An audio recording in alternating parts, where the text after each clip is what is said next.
Yo sahabat sektor 7 dan para manhwa lovers, jumpa lagi bersama Mimin ya guys. Kali ini Mimin akan membawakan manhwa pewaris terbesar di Kekaisaran.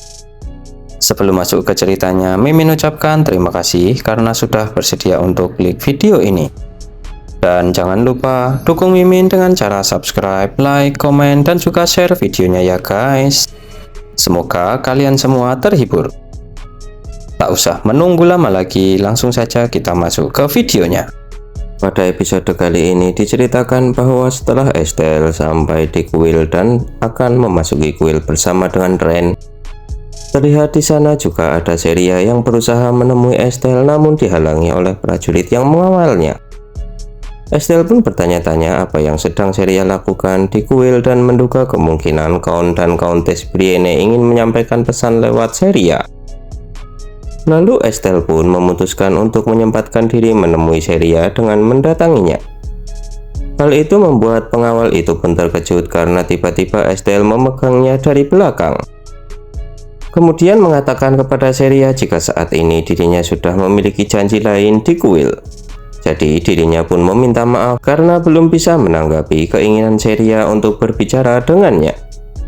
Akan tetapi Sheria pun tak mudah menyerah dan sambil tersenyum berujar jika dirinya akan menunggu sampai urusan Estelle di kuil selesai. Kemudian menjelaskan jika dirinya datang kemari untuk membicarakan sesuatu yang penting untuk Estelle dan mengharapkan Estelle agar dapat meluangkan waktu untuknya. Mendengar hal itu, Estelle pun dalam hati berujar jika kelakuan Sheria itu aneh, lalu merasa jika di naskah aslinya momen ini tidak pernah terjadi. Kemudian setelah itu dengan muka yang serius, Estelle pun menyanggupi permintaan dari Sheria dan mengajaknya bicara nanti. Lalu Estelle pun meninggalkan Sheria untuk pergi ke kuil. Saat dalam pengobatan, Estelle pun tenggelam dengan pikirannya, yaitu entah karena dirinya yang mengingat dengan masa lalu ataukah saat di pesta dansa dirinya mendengar Sheria mengatakan jika dirinya merupakan peran pendukung. Dan Estelle pun menduga jika Sheria juga seorang regresor. Namun tiba-tiba suara imam besar mengagetkannya dengan menanyakan bagaimana pesta dansa yang telah didatangi oleh Estelle semalam. Hal itu menyadarkan Estelle dari lamunannya, dan hanya diam terpaku, belum bisa merespon pertanyaan dari imam besar. Setelah itu imam besar pun menjelaskan jika dirinya tidak menanyakan tentang kehidupan pribadi Estelle. Dirinya hanya penasaran karena salah satu pasiennya selain Estelle juga ada di sana pada hari itu. Estelle pun sedikit terkejut dengan pasien lain yang dibicarakan dan mengarah pada seseorang, yaitu Claude yang ditemuinya. Lalu Estelle menanyakan apakah dia merupakan pasien yang serius. Sambil memegang dagunya, imam besar pun mengatakan jika sejujurnya dia merupakan pasien yang serius dan bahkan kondisinya lebih parah dari Estelle saat ini. Orang itu mengatakan jika ada seseorang yang merawatnya pada hari itu. Dan dengan tertawa lucu, pendeta juga mengatakan jika yang merawatnya pasti seorang penyembuh yang terampil. Dan menambahkan jika gejala yang sulit diatasi oleh imam besar seperti dirinya pun langsung hilang seperti sihir. Mendengar hal itu, Estelle pun hanya bisa diam terkejut dan merasa jika memang tak ada yang tak diketahui oleh imam besar. Kemudian imam besar pun dengan antusias kembali menjelaskan jika orang itu sangat penasaran dengan identitas penolong yang telah menyembuhkannya. Saat itu dia tak punya banyak waktu, jadi tak bisa menahan penolongnya untuk pergi. Namun jika kesempatan itu datang lagi, pasti dia tak akan menyanyiakan kesempatan itu. Lalu imam besar pun tersenyum sembari meminta maaf kepada Estelle karena terlalu lama membicarakan omong kosong itu kepadanya. Kemudian membantu Estelle untuk bangun dari rebahannya sembari menyarankan jika Estelle tak ingin terlibat dengan dia, maka sebaiknya Estelle menghindarinya saja.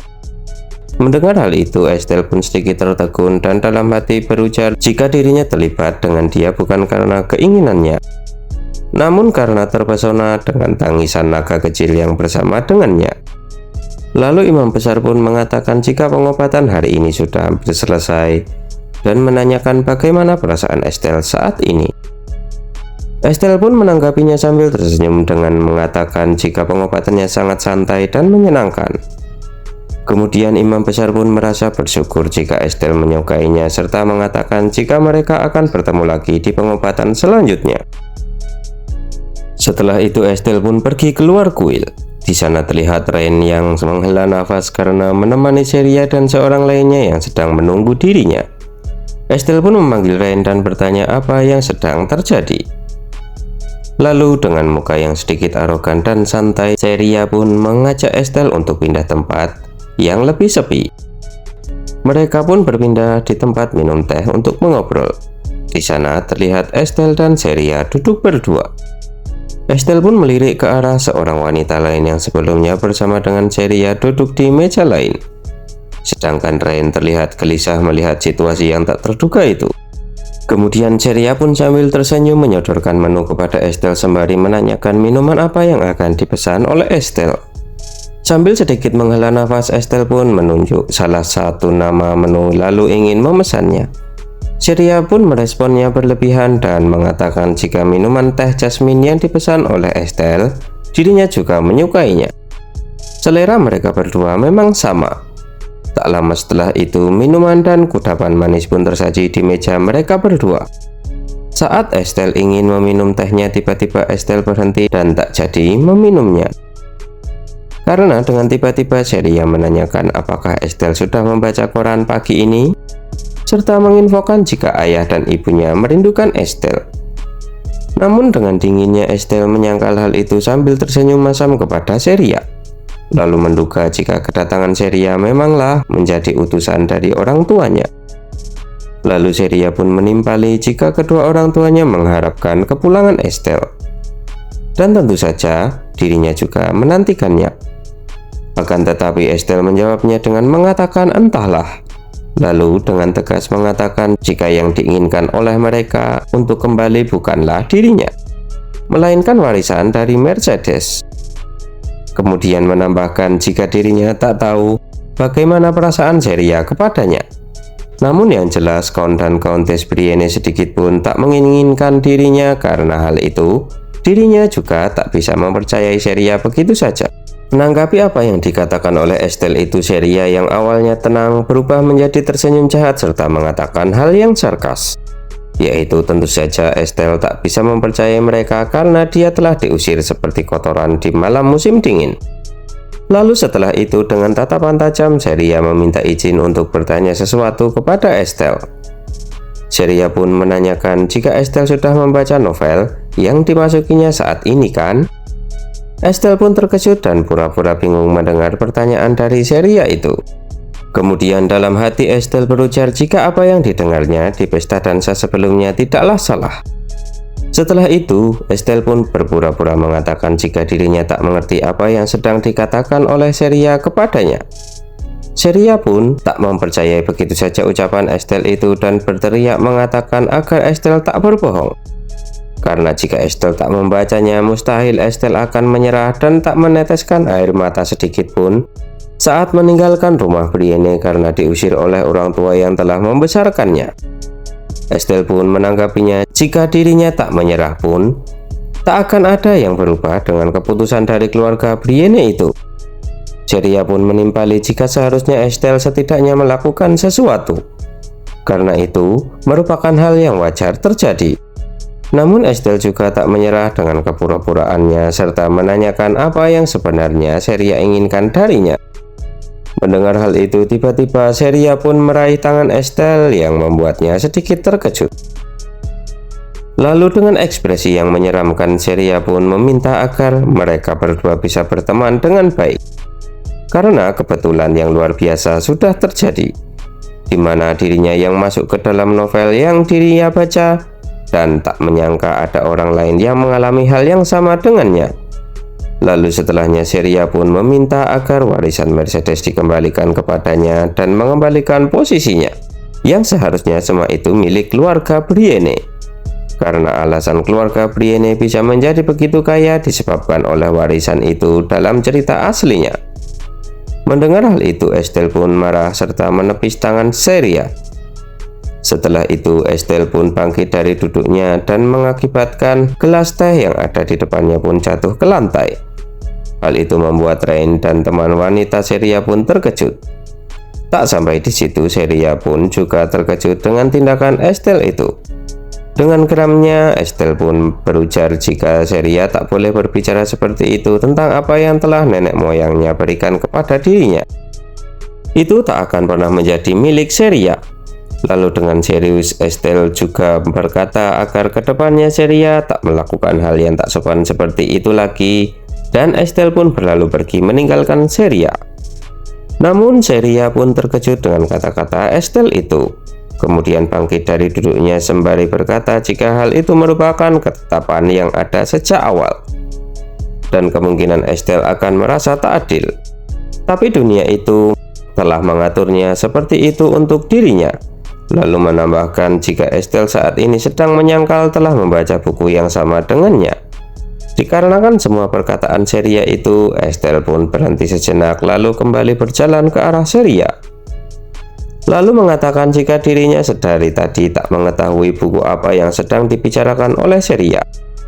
Estelle pun sampai di depan Sheria dan mengatakan jika Sheria juga membahas hal yang tak masuk akal tentang kehidupan sebelumnya ataupun dunia dalam novel.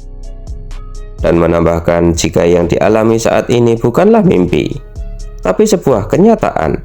Kata-kata itu membuat Sheria pun mati kutu tak bisa berkata-kata. Kemudian dengan tatapan dinginnya Estelle menambahkan agar Sheria segera bangun dari mimpinya ketika dia harus bangun. Lalu Estelle pun kembali pamit untuk pergi dari tempat itu. Namun berbeda dengan apa yang dirasakan oleh Sheria saat ini. Dirinya merasa kesal dan tak terima jika semua ini akan terjadi kepada dirinya. Sheria pun tertunduk lesu dan ditemui oleh wanita yang bersamanya sebelumnya. Sedangkan Estelle pun berlalu pergi bersama dengan Rain. Di sana Rain menanyakan tentang keadaan nonanya itu saat ini. Estelle pun menjawabnya dengan berujar jika dirinya baik-baik saja. Akan tetapi dalam hatinya dirinya merasa sesak. Karena semua yang dikatakan oleh Sheria sebelumnya memanglah benar. Seandainya kedatangan Sheria ke kediaman Brienne mundur beberapa hari, maka sudah dipastikan dirinya akan diusir dan kehilangan semua warisan yang telah ditinggalkan oleh bibinya, serta itulah yang membuat dirinya lebih marah lagi. Karena hal itu terjadi kepadanya yang tak berdaya dalam cerita aslinya. Lalu dengan yakin mengatakan dalam hati jika hal itu tak akan pernah terjadi padanya saat ini. Kemudian Rain pun masih curiga nonanya tak baik-baik saja karena wajahnya saat ini terlihat pucat. Jadi Rain mengajak Estelle untuk segera kembali ke kediaman Duke Valois. Tak terasa sampailah mereka berdua di pintu kereta kuda. Namun dari belakang seorang wanita yang sebelumnya datang dengan Sheria pun memanggil Estelle. Lalu Estelle berhenti dan menoleh ke arahnya. Setelah itu wanita itu pun bertanya apa yang telah Estelle katakan kepada Sheria hingga membuatnya sangat sedih setelah kepergian Estelle dari tempat itu. Estelle pun menanggapinya dengan mengatakan jika dirinya tak mengatakan hal yang istimewa kepada Sheria. Namun wanita yang menemui Estelle itu tak mempercayai Estelle begitu saja. Kemudian dalam hati Estelle pun berujar jika orang-orang yang mendatanginya ini kemungkinan peduli kepada Sheria. Melihat tuduhan yang dilayangkan kepada nonanya, Rain pun ingin mengatakan sesuatu, namun Estelle mencegahnya. Lalu Estelle mengatakan jika memang dia penasaran dengan isi percakapannya dengan Sheria, lebih baik dia menanyakan saja kepada Sheria, bukan mendatanginya seperti ini. Wanita itu pun tersentak mendengar kata-kata dari Estelle itu. Lalu pergilah jika dirinya bertanya bukan karena penasaran, melainkan meminta Estelle untuk meminta maaf kepada Sheria. Estelle pun dengan serius bertanya apa alasan baginya untuk meminta maaf kepada Sheria. Namun tiba-tiba ada suara yang mengagetkan. Suara itu terdengar tak asing di telinga Estelle dan membuatnya sedikit tersentak terkejut. Suara itu mengatakan jika yang ada di depannya itu merupakan kakak yang telah menyelamatkan Claude sebelumnya. Suara itu merupakan suara yang dikeluarkan oleh naga kecil di atas pundak Claude yang sedang menyamar. Mereka berdua pun mendatangi Estelle sambil tersenyum. Bagaimanakah kelanjutan ceritanya? Kita lanjut di video berikutnya ya guys. Jumpa lagi dan bye-bye.